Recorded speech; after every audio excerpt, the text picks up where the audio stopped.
Halo, selamat datang. Kita tunggu dulu ya buat yang lain join. Jadi maybe 1 sampai 3 menit lah kita tunggu dulu sampai speakernya dan yang lainnya lebih ramai lagi join. Oke, ini ada yang request. Udahan aku akses saja, nggak apa-apa. By the way, buat teman-teman yang emang pengen tanya dan pengen sharing nih tentang dilema anak magang, pasti banyak nih anak magang di sini ya. Bisa langsung aja request to speak karena bisa langsung aku ACC. Oke, nah di sini ada Kak Andri dan Kak Siapa nih panggilannya? Gue sapa Kak Andri dulu kali. Halo Kak Andri, gimana Kak kabarnya? Halo malam semua, it's good to be here ya, menyenangkan Hmm. sekali. Boleh Kak kenalan dulu Kak sama yang lain Kak. Salam kenal semuanya Dan teman-teman apa di sini. ini? Hmm. Salam kenal, hopefully suara saya di sini bisa insightful ya gitu. Nama saya Amin, Andri, bisa, pasti bisa lah. saya punya background di dunia digital dan media lah ya, something yang trend, something yang emang lagi in right now, kita tap in gitu, Mhm. di industri itulah, di industri media gitu. So everything about media and digital, ya permainan saya di area itulah. Bentuk-bentuknya pun bisa macam-macam, tergantung gitu. Gitu sih. Pernah jadi anak magang juga ya Kak? To be honest, nggak pernah jadi anak magang sejujurnya. Sumpah, Nggak pernah sama sekali. berarti langsung kerja gitu Kak? Yes, betul. Oke, tanpa probation apa tuh masa percobaan gitu? Kalau probation, ya pasti lah ya. Probation mah Oh. pasti. Cuma melewati magang yang digaji katanya, bukan digaji ya, dikasih uang gaji, uang transport dan stuff gitu, nggak pernah, nggak pernah. Oke, oh menarik nih, nggak pernah jadi anak magang. Berarti belum pernah merasakan nih lika-liku dan dilema anak magang ini, ya Kak? Sejujurnya belum pernah ya, tapi melihat anak magang di bawah saya, mungkin saya bisa merasakan gitu. Oh, oke, nanti bisa di-sharing ya Kak Andri ya. Sure, sure, Oke. sure.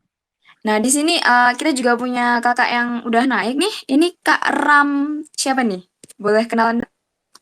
Halo Kak, Halo? halo, kedengeran nggak suaranya? Oh, aman. Ya. Panggil aja Ra, Kak. Siapa kayaknya putus-putus deh Kak tadi. Ra, nama saya Ra. Ah, Panggil saja. Sebenarnya saya masih semester 1 sih Kak. Jadi belum ada pengalaman magang gimana? apa-apa. Masih semester 1 dan belum ada pengalaman magang. Tapi saya penasaran gitu Oh. tentang magang. Apa bisa anak semester 1 magang gitu kan. Terus yang pahit gitu, yang Oke. dibayar gitu. Penasaran sih. Dan juga pengen tahu tentang cerita-cerita anak magang juga di sini. Oke. Jadi naik karena penasaran ya. Nanti mungkin kalau misalnya Kak Ra mau pengen tanya bisa langsung aja tanya ya Kak. Oke, semester Oke, satu Kak. bisa nggak magang? Kalau kalau teman gue sih ada-ada aja ya magang. Bahkan lulus SMA itu sebenarnya bisa magang aja sih. Tergantung kriteria si requirements dari perusahaannya. Kalau emang mereka nerima SMA sih, harusnya bisa-bisa aja SMA SMA gitu. Oke, nanti kalau misalnya kakak mau tanya bisa langsung tanya aja. Aku Atau mau nyari sharing yang mungkin ini juga. sih Kak, biasanya yang WFH gitu. Soalnya kan sambil kuliah juga kan. Dan jarang aku lihat di LinkedIn. Oh, oke, good luck ya Kak. Semoga bisa cepat dapet tuh. Oke, di sini juga ada Kak Fristi dan Kak Devon. Nih Kak Fristi masih belum naik. Jadi aku sapa dulu Kak Devon Wiranata yang sudah back Halo, bersama kita. Halo Kak Devon. iya, apa kabar Devi? Baik, baik. Bukannya kita baru nge-zoom bareng. Iya dong, asal diem gimana? Oh iya, bener-bener. Boleh Kak Devon ini pernah magang nggak? Oh pernah, magang pernah. Pernah. Berapa bulan Kak? Magang 3 bulan waktu itu. Sekali doang? Sekali, Oh, pengalaman sekali doang. berarti ada lah ya pengalamannya dikit-dikit gitu. Ada. Oke, nah mungkin sambil nunggu Kak Fristi naik. Apa Kak Fristi udah naik? Halo Kak Fristi. Apakah terdengar suara Halo, saya? halo. Halo. Oke, gimana Kak Fristi kabarnya hari ini?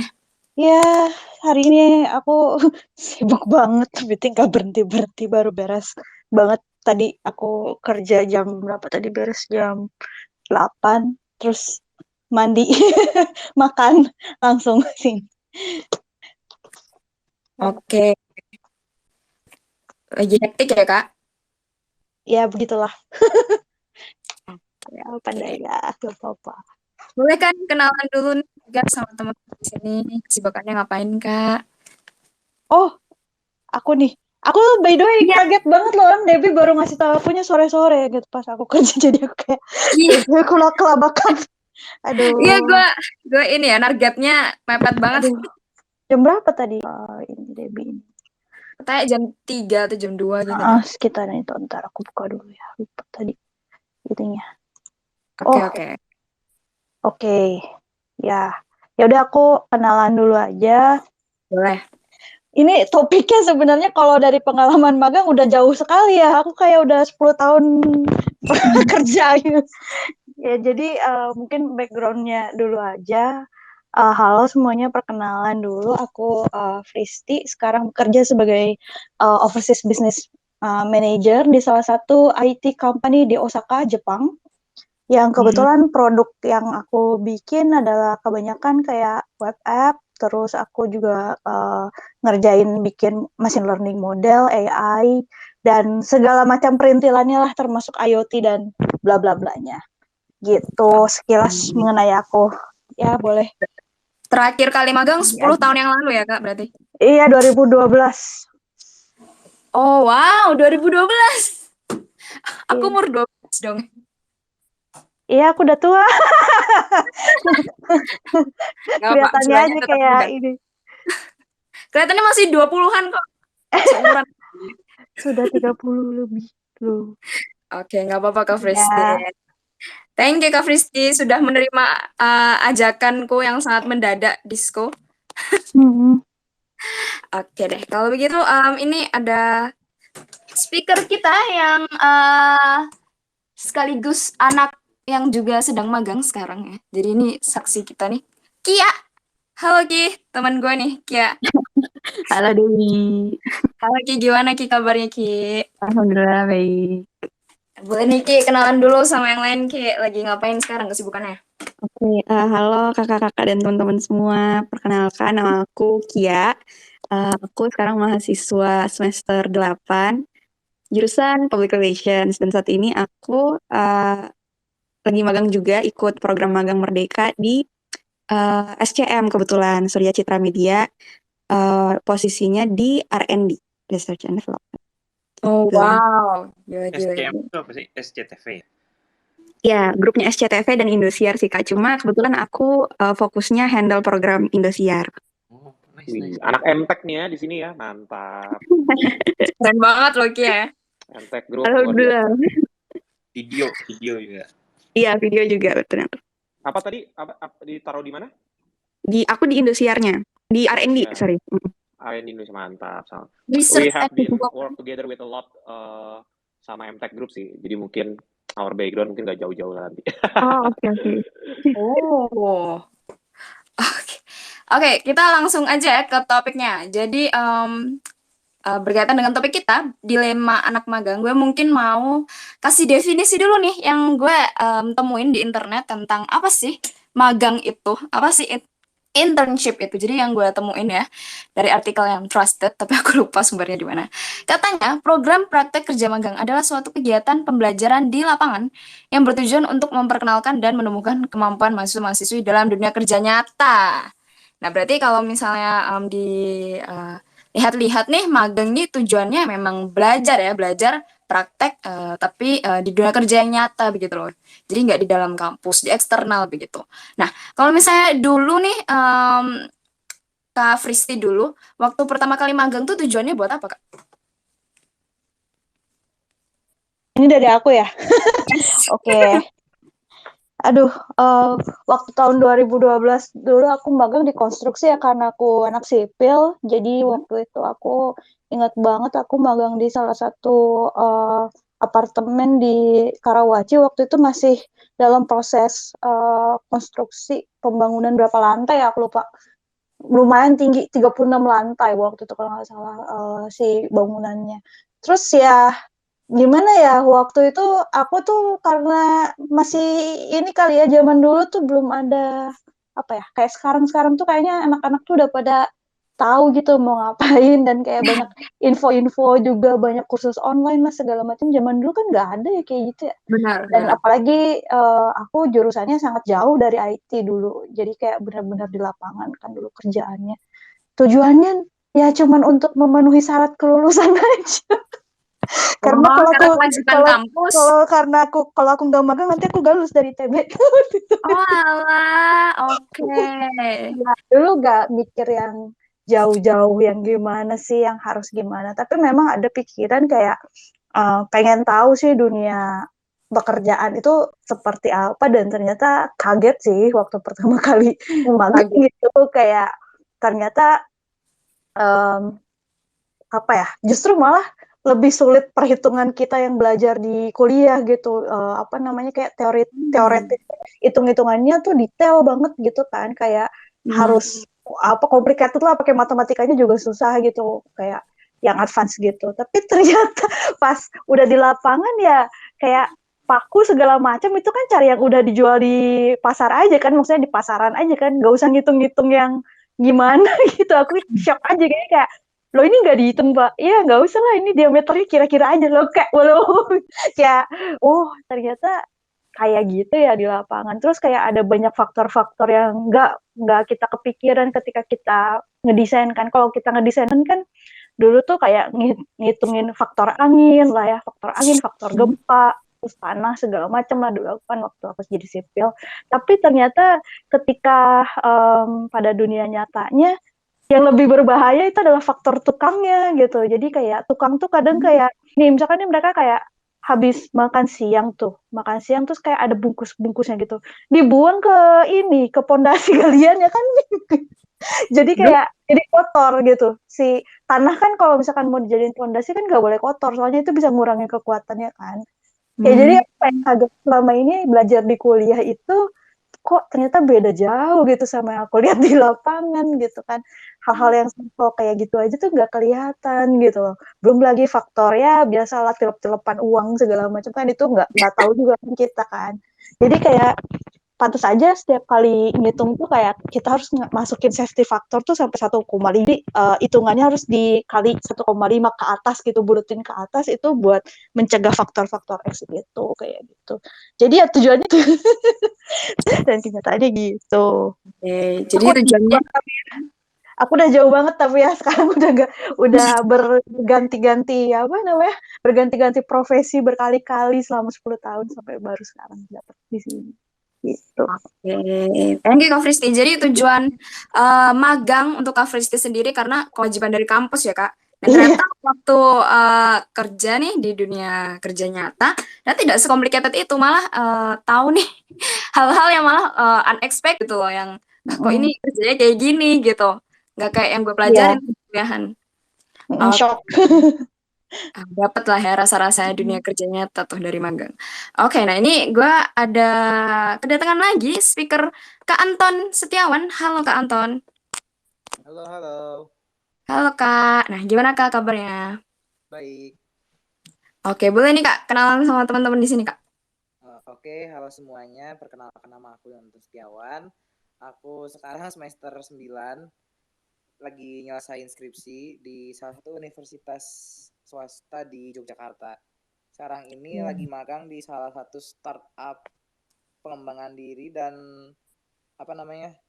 Startup pengembangan diri dan portal job seekers. Oh, oke oke. Nah, Kakak tadi naik kenapa tuh Kak? Apakah ada yang di-sharingin atau pengen tanya mungkin Kak Anton? Pengen sharing sih dilema magang. Jadi Oke. awalnya tuh kan emang lancar-lancar aja. Cuma setelah dengan adanya skripsian ini tuh dengan dengan pace kerja startup yang harus cepat dan harus bisa segala tuh aku jadi merasa agak hektik juga sih. Oh, Hektik dan kewalahan juga. Karena di satu sisi kita ngejar target, terus harus ngumpulin employer dari beberapa perusahaan, harus harus kontribusi juga kan untuk perusahaan. Tapi di sisi lain aku juga harus menyelesaikan tanggung jawabku gitu, karena aku sebagai juga mahasiswa. sebagai mahasiswa ya beresin studi, Wah, gak bisa lama-lama di kampus juga gitu. benar. Oke, jadi hektik ya Kak, banyak pekerjaan lah yang harus dilakukan gitu, too much. Nah, gue jadi pengen tanya ke Kian nih, lu kayak gitu nggak Ki? Lu kan sambil skripsi tuh Ki, dan juga kerja di salah satu media yang lumayan gede juga nih di Indonesia. Nah, lu kayak gitu juga nggak Ki? Hektik juga nggak, Ki? Eh, mungkin sebenarnya tuh kalau misalnya hektik sih mungkin nggak terlalu sih, lebih ke working hours-nya aja. Karena kan eh, kalau misalnya di media itu kita kerjaan aku kebetulan kan ini handle program. Nah, programnya itu tergantung jam tayangnya tuh berapa gitu. Jadi ada program yang jam tayangnya tuh jam 12 siang itu ya masih aman, tapi ada juga yang 12 malam gitu. Jadi paling itu aja sih yang kayak aduh nahan-nahan ngantuknya nih yang agak agak susah gitu. Gitu doang sih paling. Tapi Oke, sejauh ini alhamdulillah kepegang sih, alhamdulillah skripsi dan magangnya jadi aman. syukurlah.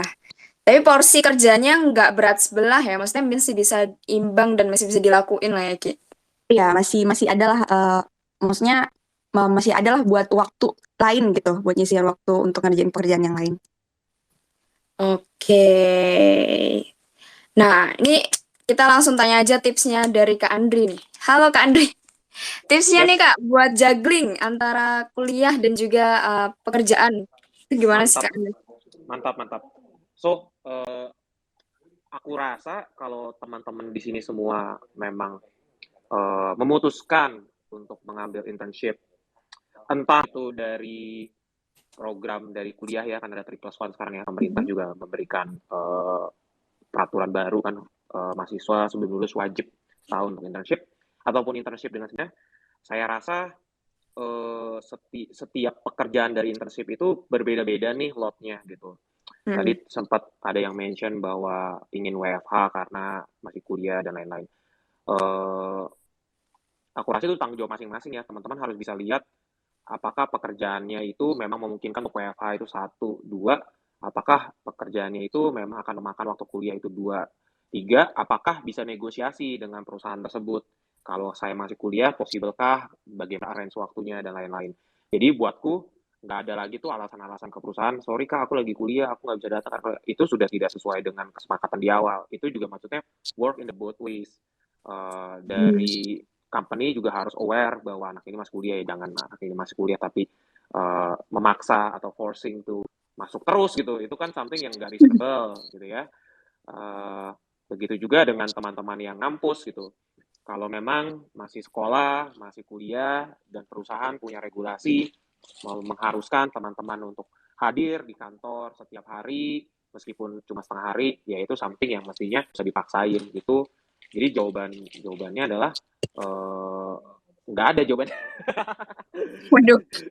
Jawabannya ya teman-teman ya harus bisa manage your time gitu. So ini tuh something yang nggak ada formula pastinya teman-teman. Kayak sekarang the rise up content creation gitu, which is banyak teman-teman perusahaan dari di bidang manapun ya trying to adapt with the digital technology, which mean they need the content creator person. Apa tuh content creator? Sebenarnya teman-teman yang joget-joget tuh di TikTok, kalau bercanda. Itu maksudnya orang seperti itu. Karena kan everything is going to the short video content. Jadi teman-teman butuh content creator dalam tanda kutip. Nah, biasanya perusahaan-perusahaan itu daripada hire full timer untuk something yang not really that important part, but important at the same time, very crucial role at the same time, itu biasanya mereka meng-hire anak magang untuk mengerjakan itu. Sampai nanti kelihatan lah hilalnya, kemudian mereka nyari full time gitu. Nah, content creation part itu biasanya tuh hal-hal yang bisa dikerjakan secara WFH dan lain-lain gitu. Nah, ini salah satu yang lagi seksi banget dan lagi ngetrend banget. Tapi kan kalau di bidang accounting, di bidang engineer dan IT mungkin bisa kali ya sambil WFH ya. Tapi kalau bidang accounting, bidang tax, bidang you name it lah, dokter lah, fakultas dokter, gimana coba? Ya maksudnya teman-teman harus bisa aware lah, jangan dengerin influencer kerja ya, karir ya, nggak semuanya se apa ya sebutannya, sebahagia itu enggak lah, apalagi ngikutin Shopee ya, aku mention nggak apa-apa ya, aku mention brand ya Ya, di sini ya. nggak apa aman. Shopee dengan brandingnya mereka, live at Shopee yang kelihatannya jadi anak magang di sana sangat menyenangkan ya. See right now, di layoff semua, sudah tidak ada makanan kotak gratis, tidak ada gratisan lagi, kantor pun pindah gitu. Jadi nggak semuanya tuh menyenangkan gitu loh teman-teman. Lagi pula juga I know how Shopee create that kind of image gitu loh. Dan akhirnya ya yang susah juga akhirnya teman-teman yang kerja di sana dengan expectation, wait, I have a good salary, internship, I have a fresh graduate with a good salary and stuff, and then after the layoff di sana punya ekspektasi tinggi, ya harus kerja di tempat lain yang di atas salariku dong, tapi ternyata your experience not that enough teman-teman. Jadi my point is, padahal jawabannya jagal ya, tapi jadi melebar kemana-mana ya, tapi ya yaudahlah, my point is tahu kapasitas lah gitu, kuliahnya kayak gimana, dengan kapasitas seperti pekerjaan seperti apa yang cocok gitu sih. Jangan memaksakan kehendak, maunya ini itu maunya WFH apalah, kalau nggak dapet ya udah, so be it lah gitu. Those kind of things yang penting buatku. Oke, setuju banget Kak Andre. Ya benar sih, kapasitas jangan sampai malah ada hal yang dikorbankan gitu. Kalau bisa pinter-pinternya lah ya bagi waktu, dan juga kalau memang bener-bener kayak susah banget nih bisa komunikasi atau nego ya sama perusahaannya gitu. Semoga membantu ya Kak Anton. Semangat nih buat Kak Anton. Semoga bisa dilancarkan lah studi dan juga kerjaannya. Amin. Oke, lanjut. Nah, ini gue pengen tanya nih buat kakak-kakak senior yang di sini sama sekalian teman-teman gue nih anak magang. Gue pengen tanya dulu ke Kia. Ki, lu kalau misalnya jadi anak magang, emang udah jadi sih. Kalau jadi anak magang gitu, yang pasif atau yang aktif, Ki? Yang pasif yang dia aja nurut, atau yang aktif yang sering tanya gitu, Ki? Kalau sejujurnya sih gue itu anaknya agak pasif ya awal-awal. Jadi kayak kalau misalnya nerima kerjaan, Kia hari ini ngerjain ini ya. Oh ya, oke mbak, kayak gitu doang. Cuma kebetulan mentor-mentor di bagian R&D ini mereka tuh nggak mau anak magang yang kayak gitu. Jadi mereka tuh benar-benar ngehimbau semua anak magang kalau misalnya kalian tuh grup tuh dipakai jangan cuma buat setor kerjaan doang ya. Saya pengen tahu gitu pendapat kalian gimana tentang program itu gitu. Jadi mereka pengennya kita ngobrol sih. Jadi lama-kelamaan juga kita nggak cuma sekedar nyetor kerjaan aja, tapi kita juga kayak ngasih tahu gitu pendapatnya gimana. Terus kita ngobrol-ngobrol juga gitu. Oh, malah disuruh proaktif gitu ya, Ki ya? Iya benar. Karena kita kebetulan full WFH gitu, jadi kita benar-benar nggak pernah ketemu dari awal magang. Jadi mereka tuh mau kalau grup tuh rame. Oh, alah, oke. Tapi enak sih kalau punya mentor yang kayak oke aja nih kalau gue banyak tanya kayaknya. Kalau gue cerewet gitu malah oke aja, enak sih kalau mentor kayak gitu. Kalau gue yang ini Ki, yang cerewet Ki. Bisa dipastikan ke Kak Devon. Gue cerewet nggak, Kak Devon? Banyak tanya nggak? Oh ya, gitu ya, singkat. Oke. Kalau Kak Devon sukanya yang gimana tuh Kak Dev? Lebih mending yang pasif atau yang aktif Kak Dev? Yang sebetulnya anak yang aktif lah ya. Toh kan juga apa ya? Kalau gue agak lebarin dikit ya, di sini kan misalnya magang itu kan ya sama lah kayak kerja gitu ya, dua arah juga gitu loh. Jangan sampai malah ya juga buat ininya sih, buat si user atau manajer magangnya juga gitu ya. Jadi misalkan ya kalau anak-anaknya aktif tapi manajernya ogah-ogahan gitu, itu kan juga nggak enak sebetulnya. Benar. Ya kasihan juga kan, dia juga emang kan tujuannya misalnya emang mau belajar misalnya, atau emang mau nyari pengalaman kan ya, kurang lebih kan rata-rata kan nyari pengalaman lah ya daripada nyari duit buat magang nyari duit kan. Iya. Nah, ya kasihan juga kan kalau ini apa tapi nggak diladenin. Sementara kalau kebalikannya ya, kalau misalnya anak magangnya pasif, ya kita kan juga ada, bukan apa ya kan, perusahaan buka lowongan magang kan bukan cuman jadi pajangan aja gitu loh, biar ada gitu loh anak magang gitu. Hmm. Ini nggak ya? Gue ngomongnya bener nggak ya? Gue takut. Kenapa kalau takut sih? Gue takut saya ada yang viral kan belakangan kan. Oh, wah. Gara-gara Di omongan. TikTok tuh ya? Tapi enggak, maksudnya kan pasti kan ada sesuatu gitu loh. Entah misalkan ya emang butuh orang-orang yang misalkan anak-anak yang baru-baru gitulah, biar lebih inilah manpowernya lebih banyak gitu misalkan gitu. Ya, sorry, aku motong sebentar. Aku pamit izin ya, teman-teman Oke, semua. Kak Andri. Terima Thank kasih you, atas Kak Andri. waktunya. Yes. Ipon, silakan dilanjutkan. Apa ya? Pertama, jadi ya buat misalnya manpower ya. Tapi kalau anak magang yang nggak ada yang aktif gitu, ya buat apa juga gitu loh direkrut gitu. Terus juga pasti kan mereka kan ada alasan gitu kenapa rekrut anak magang gitu kan. Ya jadi bisa dua arah lah gitu loh. Oke. Saling support gitu. Yang penting komunikasinya lancar lah ya, nggak yang satunya pasif atau berat sebelah gitu ya, Kak Devon ya. Betul. Oke. Nah, kalau dari Kak Fristi sendiri nih Kak, dulunya yang manut-manut aja atau yang proaktif pengen tahu banyak hal nih Kak Fris? Ini aku memandang sebagai posisi manajer atau akunya sebagai anak Waktu magang? dulu nih, waktu dulu. Oh, kalau dulu sih aku yang aktif sih ya. Nanya. Oh. Karena ya sayang banget kesempatannya gitu, mumpung ada. Aku ada di situ, jadi ya aku ya segimanapun ya aku harus aktif.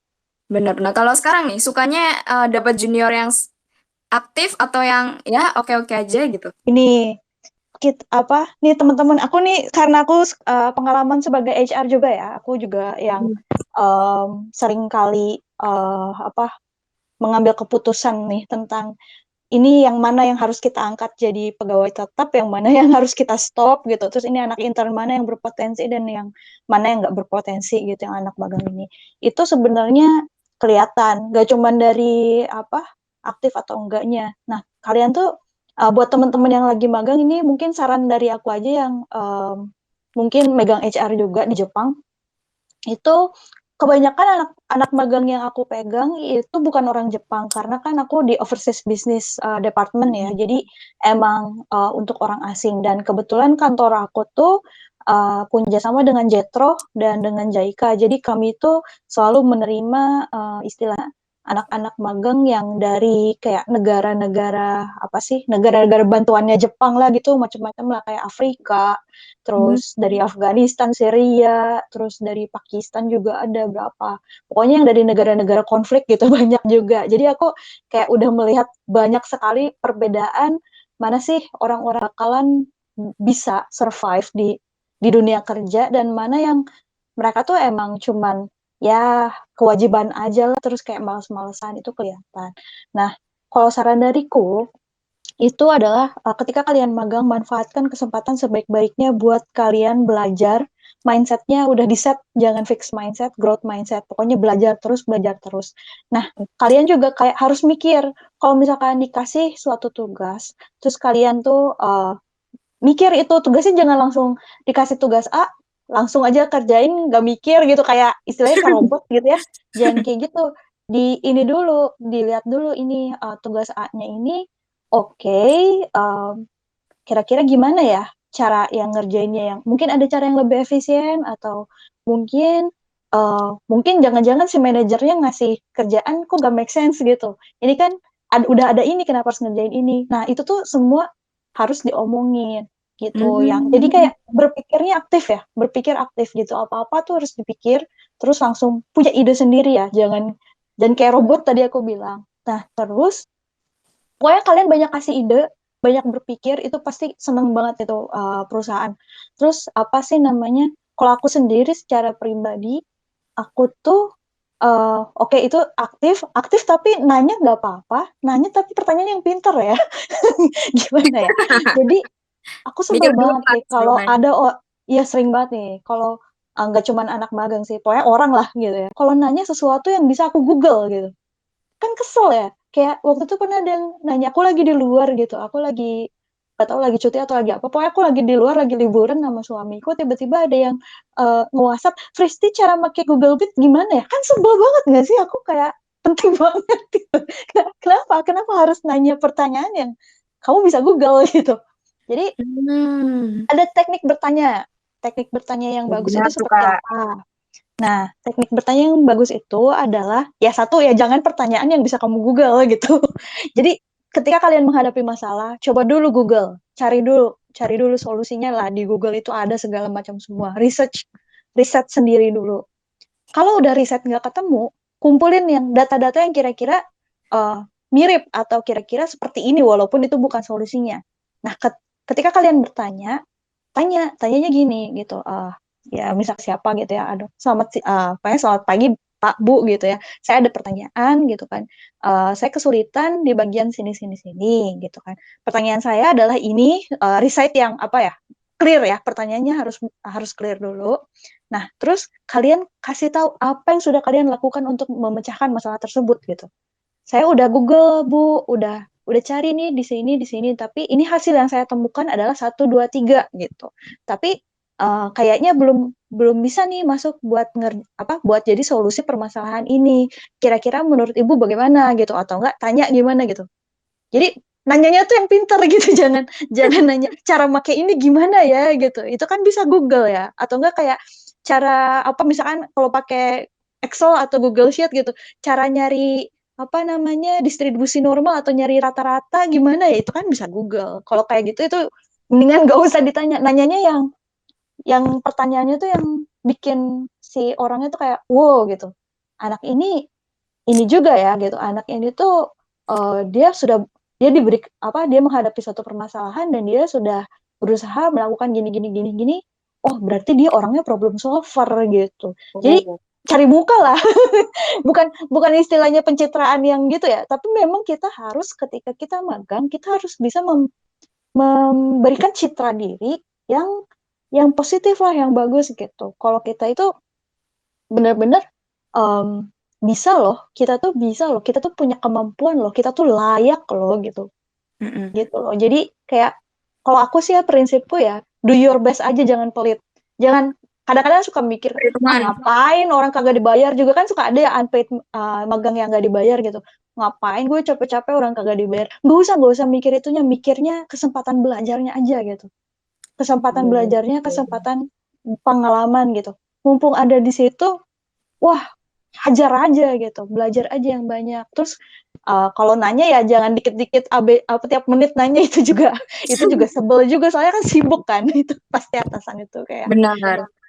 atau kalau apa ya namanya ya, itu tadi yang teknik bertanya, tadi yang pertanyaannya harus pintar. Nah yang kedua adalah timing bertanya, kapan bertanya gitu, kapan harus bertanya. Ya tergantung ininya, lihat kondisi juga ya. Kalau misalkan, karena kan pasti leader gitu kan, tim leader atau manajer atau apa itu kan pasti sangat-sangat sibuk gitu. Jadi waktu mereka kan akan sangat berharga.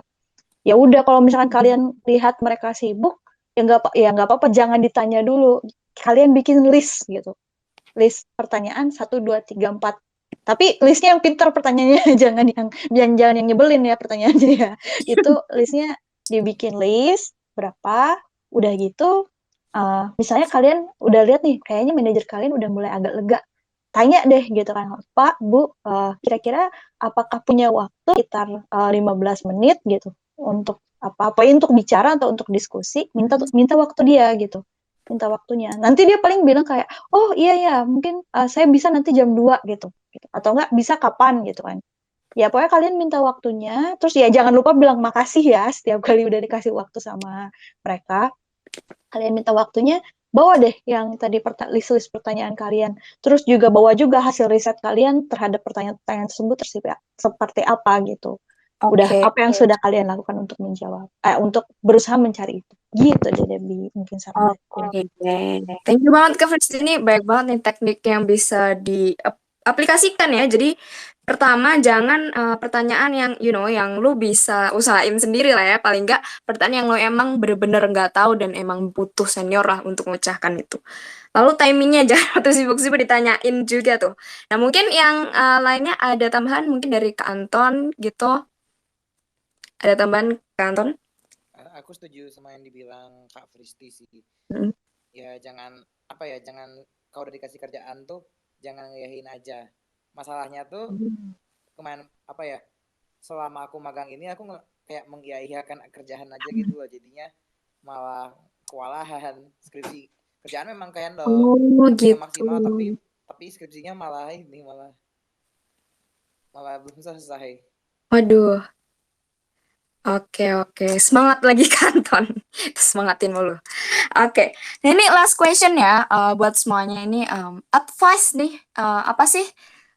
Mungkin bukan advice.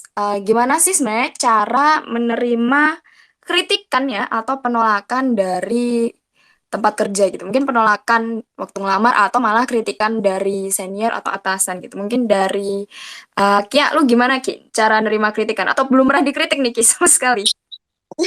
Mungkin karena pengalaman gue belum banyak ya, jadi kritikan yang gue terima belum sebanyak itu.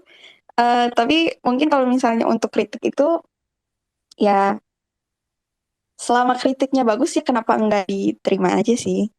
Jadi ya mungkin walaupun mungkin memang ada beberapa mentor yang menurut menurut gue pribadi gitu cara penyampaiannya nggak enak atau gimana. Cuma kalau menurut gue sih ya diambil yang baik-baiknya aja gitu. Kalau misalnya selama itu bagus untuk pengembangan diri, kenapa nggak didengerin? Cie, mantep banget sih Ki. Oke, jadi nggak boleh takut ya Ki nerima kritikan gitu Ki atau nerima marahan mungkin ya. Iya benar. Tapi selama penyampaiannya sopan dan masih respectful juga ya. Oke, nggak kayak lu bodoh banget gitu, jangan. Ya, itu kan udah gimana gitu. Balik. Oke. Ya. Nah, mungkin dari Kak Devon nih, gimana sih Kak caraku untuk menerima kritikan biar aku bisa memperbaiki diri gitu Kak Dev? Saran buat gue nih Kak Dev. Apa ya? Kalau sebagai anak magang, kayaknya ya lebih terbaik aja sebetulnya. Ya kadang kita pun juga, dulu pun juga awal-awal apalagi ya, gue ingat sih kayak di awal-awal kerja gitu, gue merasa kayak, wih gue bisa nih gitu loh, kayak gue lulusan terbaik gitu kan, gue bisa ini itu gitu, gue masuk ke dunia kerja, I'm the best gitu. Mungkin awalnya ada perasaan gitu. Tapi yang kayaknya gue rasa gue keliru ya ketika masuk ke dunia kerja ya kita udah beda lagi gitu loh. Jangan merasa sok juga gitu loh. Udah belajar apa di waktu kuliah gitu. Oke. Jadi kalau ada apa, karena kan pada kenyataannya kayak tadi kayak yang Kristi cerita gitu ya, di lapangan sama di pas apa yang kita pelajarin beda gitu loh.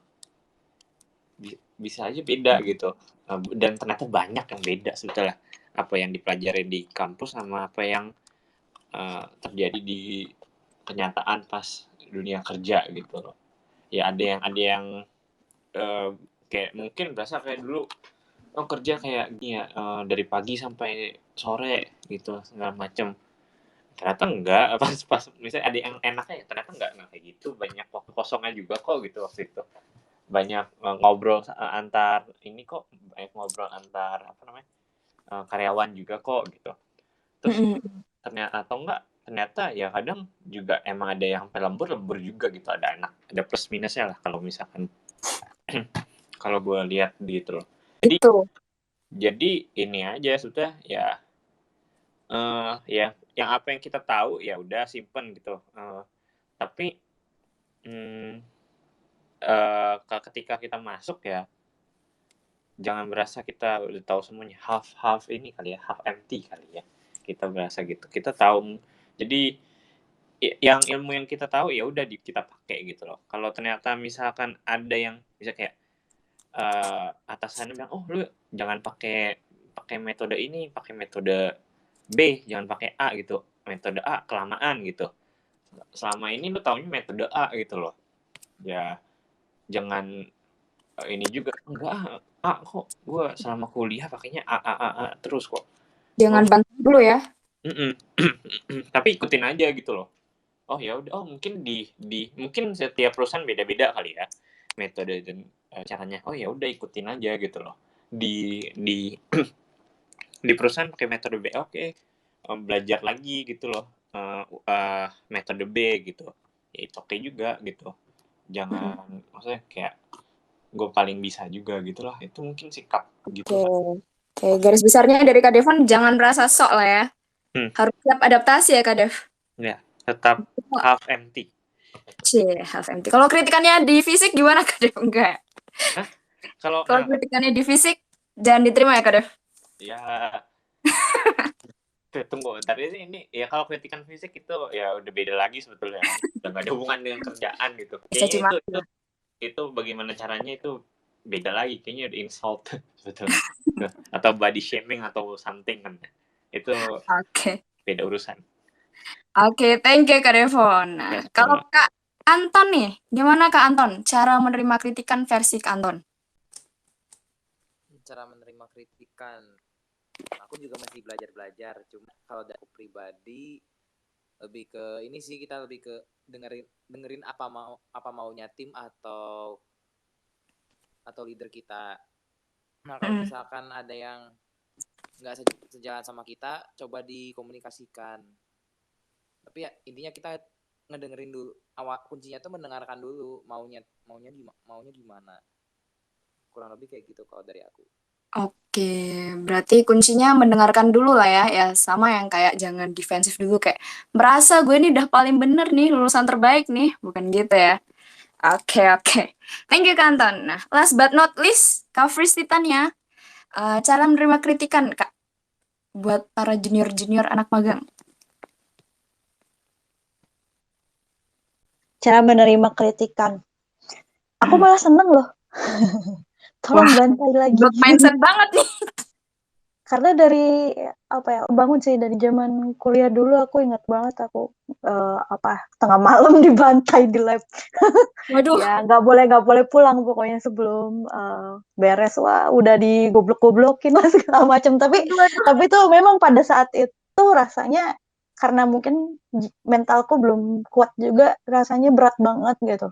Kayak ya gimana ya, sedih aja gitu. Aku capek-capek gitu ngerjain laporan akhir, kalau praktikum kan dulu kan ada, tapi kok ya gitulah dibantai, salah semua, dicoret-coret itunya, terus kayak ya dibilangin apa gitu kan segala macam. Terus gak enaknya kan dulu karena tim gitu kan, jadi kalau misalkan salah satu orang nggak bisa jawab, atau satu orang yang emang kelihatannya kurang ngerti gitu ya soal pekerjaannya tuh, ya kena lah pokoknya satu tim gitu.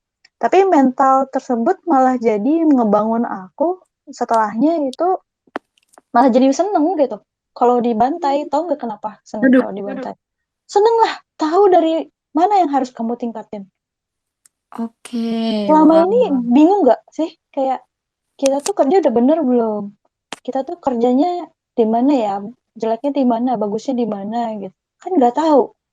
Kalau orang ngasih kritik misalkan, Kristi, gila itu laporannya jelek banget sih, ini nggak detail, datanya gimana. Ya aku pancingin lagi gitu, kayak, oh iya ya, sebelah mananya yang ini yang nggak detail menurut kamu, kalau ditambahin ini gimana gitu. Tanya solusinya apa gitu. Jadi jangan cuman kritik, ada gini, oh ya aku kasih tahu dulu. Kritik itu ada dua tipe, kritik yang membangun dan tidak membangun. Kalian harus ngerti dulu, yang diberikan kepada kalian itu kritik yang mana, kritik yang membangun atau yang tidak membangun. Kalau kritik yang membangun, dia akan fokus kepada hasil pekerjaannya, bukan fokus kepada personal kamu gitu. Jadi pada pekerjaannya dia nggak akan ngebahas tentang misalkan Debbie sih kamu gini gitu, ngomonginnya ke kamunya gitu, nggak akan kayak gitu Deb. Jadi dia bilangnya tuh pasti langsung gini, misalkan Debbie kamu ngerjain apa ya, misalkan ngerjain copywriting misalkan, dia fokus ke copywritingnya, kayak kalimat pembukanya nih kurang catchy, harusnya gini. Nah itu namanya kritik membangun. Dia fokus kepada objeknya, fokus kepada hasil pekerjaan. Itu kamu harus gali terus. Oh iya Bu, terus gimana lagi gitu, langsung tanya aja terus, kekurangannya tuh apa lagi, gali terus. Semakin dia kritik semakin tanya gitu, jeleknya di mana. Yang satu tanya jeleknya di mana, yang kedua tanya cara memperbaikinya seperti apa dari sudut pandang dia gitu. Oke Bu, ini emang tulisan saya kurang bagus misalkan, terus supaya bagus kira-kira harus gimana ya gitu kan. Jadi kalian langsung gali ilmu dari si senior-senior ini. Mereka kan pasti udah lebih pinter lah ya, udah punya pengalaman banyak gitu kan. Bener tadi kata Devon, kita tuh ketika masuk kerja tuh anggap aja kita tuh bego banget gitu. Gak ngerti apa-apa. Emang bener sih, jujur aja aku mah goblok gitu waktu pertama kali masuk gak ngerti apa-apa. Hilang semua. Apa yang kalian pelajari di kuliah mah itu mah udah nggak ada, nggak apa ya namanya, nggak bisa langsung dipakai karena memang tempat kerja kan berbeda-beda kayak gitu kan. Teori yang dipakai mungkin beda, juga praktek yang dipakai juga beda gitu kan. Jadi anggap aja kalian tuh nggak ngerti apa-apa gitu. Begitu dibantai, begitu dikritik, langsung anggap sebagai sarana buat kalian nyari apa namanya, nyari apa ya, nyari feedback lah ya.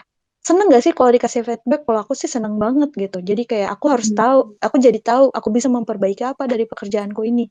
Aku malah stres kalau misalkan kayak bosku nih yang sekarang nih ya, cuman oke, good job, sebel banget kan. Aku gak butuh dipuji-puji gitu. Aku tuh butuh feedback nyata gitu loh. Kan orang gak mungkin kan pekerjaannya bagus terus gitu kan, pasti ada kurangnya gitu. Nah justru ketika orang gini loh, kalian ya coba ya, ngasih kritik itu jauh lebih susah daripada muji. Aku ngasih tahu aja. Soalnya dia harus nyari-nyari kesalahan dulu. Kalau cuman bilang, oh bagus ya kerjaan kamu itu mah gak usah dilihat juga bisa.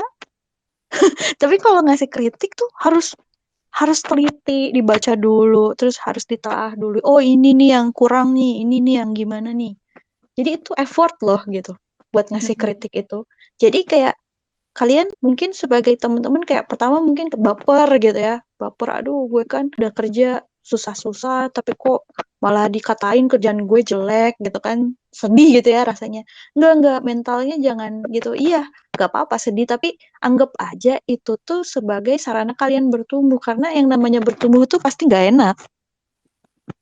Pasti ya apa sih yang enak gitu kalau misalkan kita pokoknya kayak ketika kita akan bertumbuh atau menjadi lebih kuat, jadi lebih pintar, itu tuh ada sesuatu yang harus kita tempa gitu istilahnya gitu loh. Kalau misalkan baru kena bantai sekali aja udah meleot terus udah menyerah mah ya susah sih mentalnya kayak gitu kan. Apa namanya? Jadi ya itu tadi jangan dibawa ke hati gitu. Mereka tuh nggak akan nyerang personal kecuali orang yang tadi aku bilang yang ngasih feedback yang atau kritikan yang tidak membangun. Nah kalau itu beda lagi ya, kritikan yang tidak membangun itu yang tadi aku bilang yang kayak ngatain personal kamu, misalkan ngatain fisik kamu atau ngatain cara ngomong kamu atau apa, misalkan kayak ih Debbie ngomongnya cepet banget gini gini gini gini gitu. Ya oke nggak apa-apa, anggap aja itu masukan. Tapi kalau dia nyerangnya udah lebih dalam lagi gitu, itu berarti dia tujuannya bukan ingin memperbaiki diri kamu tapi kayak cuman buat ngejatohin aja gitu. Ada loh orang kayak gitu, hati-hati ya. Orang kayak Banyak gitu ya. banyak juga. Makanya pintar-pintar. Tadi yang aku bilang, apakah ini kritik membangun atau tidak membangun? Nah, kalau kritik membangun, wah tulisin aja, gali terus. Tanya terus, oh iya ini mana lagi? Apalagi yang bisa saya perbaiki gitu. Jadi kayak gali terus. Pokoknya sampai istilahnya kayak kalian tuh puas lah istilahnya dapat, oh berarti yang harus diperbaiki A, B, C, D, E. Terus cara memperbaikinya tanya sama si orang yang ngasih kritik gitu. Nggak apa-apa, nggak usah nyari sendiri.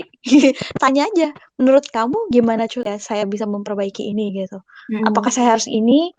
Kalau perlu tanya sumbernya kemana. Misalkan, Ibu saya pengen belajar tentang ini. Belajarnya kemana ya gitu. Nanti dikasih tahu kok. Mungkin nanti dia akan kasih beberapa sumber, resource mungkin untuk belajar atau ngasih apalah aku nggak ngerti mungkin kayak artikel untuk dibaca, buku untuk dibaca. Kadang-kadang kan suka ada kayak gitu. Nah, pokoknya teman-teman ya, selama masih muda, selama masih istilahnya kalian belum ada pengalaman gitu ya, gali aja terus cari ilmu sebanyak-banyaknya. Pokoknya kayak gitu. Jangan jangan baper lah kalau dikritik lah itu istilahnya karena dikritik itu artinya malah mereka itu peduli loh sama kalian gitu. Kalau nggak peduli mah udah bodo amat, cuekin aja sih anak magang ini gitu kan. Kadang-kadang suka kayak gitu kayak ya udah sih ngapain susah nggak dicek malah kadang kerjaannya kayak kayak udah sih gitu kan kayak saking ini.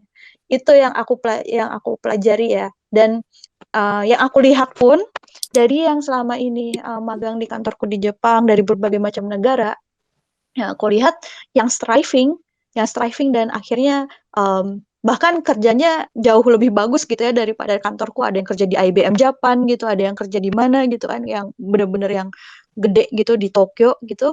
Itu tuh teman-teman yang seperti itu. Jadi yang apa ya, aktif, aktif, terus dia niat belajar banget, growth mindset banget gitu kan. Walaupun mereka dari negara konflik, kalau mentalnya kayak gitu, bisa striving dan bahkan mungkin nasibnya bisa lebih bagus daripada kita yang biasa-biasa aja gitu. Itu bayangin loh, itu kayak korban-korban perang gitu loh, yang bener-bener lari ke Jepang cari suaka. Orang-orang seperti itu yang ini ada terbagi dua, ada yang mentalnya growth mindset, ada yang mentalnya victim gitu. Jadi kayak ya gue kan nggak bisa ini, nggak bisa itu gitu. Orang-orang yang mentalnya victim ini pada akhirnya apa? Pada akhirnya mereka nggak bisa dapat kerjaan di sini gitu. Dan mungkin akan nggak tahu dikembalikan kali ke negaranya yang lagi konflik itu. Jadi apa ya? Buat teman-teman mungkin ini aja ya kali apa namanya kayak sebagai sumber inspirasi aja. Jadi kayak nggak apa-apa selama itu nggak membunuh kalian, itu nggak akan nggak akan istilahnya nggak akan jelek lah yang namanya kritikan itu. Tapi sekali lagi dilihat dulu seperti apa kritikannya, apakah itu objektif ataukah itu cuman ya si orang itu lagi bete aja gitu. Lagi bete aja dan lagi butuh ngeluarin kebeteannya itu dan kalian kebetulan jadi korbannya. Nah, itu juga ada. Ya dilihat aja itu tipe yang mana. Kalau kalian dapet tipe yang cuman jadi apa sarana sarana pelampiasan, ya nggak usah didengerin, nggak usah dimasukin ke hati gitu. Itu aja sih kalau dari aku. Oke, thank you Kak Fristi. Ini gue dapat banyak poin nih dari Kak Fristi. Jadi mungkin yang pertama-tama ya, belajar ngefilter ya Kak Fris. Jadi bisa bedain mana kritikan yang memang ditujukan untuk perbaikan lo, atau kritikan yang malah emang tujuannya ingin menyerang lu secara personal atau ingin menjatuhkan gitu. Jadi belajar juga buat don't take it personally gitu. Malah ngelihatnya secara objektif aja. Oh, gue kurangnya di sini. Oke, gue terima dan gue akan perbaiki. Sesimpel itu. Jangan dibawa overthinking. Jadi karena lebih mending sih dikritik ya. Karena kan dapat feedback ya daripada dicuekin. Karena kita nggak berkembang sih ya. Growth mindset banget nih. Oke, nah itu udah sampai ke apa ya namanya? Sampai akhir nih dari Twitter Space kita malam ini yang dilema anak magang. Jadi gue ingin menyampaikan satu dan lain hal nih tentang agenda growthspace.id. Kita ada webinar relationship journey nih buat teman-teman yang di sini yang emang pengen belajar gitu loh tentang ilmu-ilmu untuk menjaga hubungan tetap ideal sesuai standar kamu, dan yang pengen juga nih cari jodoh, dapat pasangan yang emang tepat nih, dan malahan pengen memperbaiki hubungan dengan pasangan yang merasa kok hubungan gue kayak gini ya, kayaknya gue udah nggak enak nih sama si doi, kayak kayaknya mau retak-retak gitu ya. Bisa juga ikut webinar relationship journey ini karena di sini kita akan membahas banyak banget hal dari belajar tentang diri kita sendiri untuk mendapat hubungan yang lebih baik, lalu dari memilih dan menfilter nih pasangan-pasangan yang memang cocok untuk kamu, lalu untuk menjaga relationship yang sehat dan baik, dan sampai menghindari atau membreak cycle relationship yang nggak sehat gitu. Nah, kebetulan banget besok Sabtu ini speaker kita adalah Kak Ines Kristanti. Mungkin teman-teman pada tahu ya di sini influencer di Instagram juga di TikTok gitu, yang merupakan seorang psikolog juga yang memang menjadi expert lah atau speaker di dalam webinar besok Sabtu. Nah, ini karena ini rangkaian series, bisa langsung aja klik di banner atas ini guys. Bisa kalian cari tahu info lebih lengkapnya, dan kalau minat langsung gas sikat aja. Oke. Jadi thank you banget ya guys yang udah join malam hari ini buat para audiens, dan juga of course ada Kak Fristi yang udah ngeluangin waktunya padahal gue udah target mepet-mepet ya, tapi tetap mau loh Kak Fristi nih ngeluangin waktunya buat kita bagi insight-insight yang emang berguna banget lah pastinya. Lalu ada Kak Devon, thank you Kak Devon. Ada Kia, thank you banget ya Ki, gue juga ngajaknya mepet banget. Lalu juga ada Kak Anton yang juga voluntarily bergabung gitu dan juga sharing gitu sama kita, dan juga tadi ada Kak Andi dan juga Kak Ra. Oke, thank you banget ya guys, dan maybe see you next Twitter Space. Bye bye.